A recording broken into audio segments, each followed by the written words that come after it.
गणपतीच्या उत्सवामध्ये या सुशोभीकरणाची हानी तर होणार नाही ना? मित्रांनो, मी स्वप्नील शिर्के. मित्रांनो, आता मी परेल वर्कशॉप, जिथे गणपती उत्सव जिथून चालू होतो त्या वर्कशॉप जवळ आहे. महानगरपालिका आणि स्थानिक नगरसेवक यांनी ही सुशोभीकरणाची झाडं वाचवावीत म्हणून अशा प्रकारे बॅरिकेड्स टाकलेले आहेत.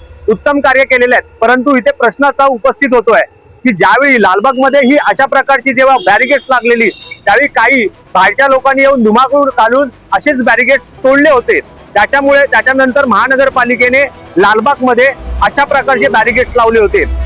माझा प्रश्न इथे असा उपस्थित आहे की आपण एवढी मेहनत घेतो, महानगरपालिका मेहनत घेतात, तिकडचे लोकप्रतिनिधी इथे मेहनत घेतात, परंतु ही बाहेरून येणारे जो काही समुदाय आहे आणि जो काही नासधूस करतो यांना आळा घालणार तरी कोण? मी इकडच्या स्थानिक पोलिसांना एक विनंती करतो, अशा वेळी तुम्हाला जो कोणी धुमाकूळ घालत असेल आणि बॅरिकेड तोडताना जर दिसलं तर त्यांचा पार्श्वभाग चांगला सुजवून काढा, ही विनंती करतो. धन्यवाद.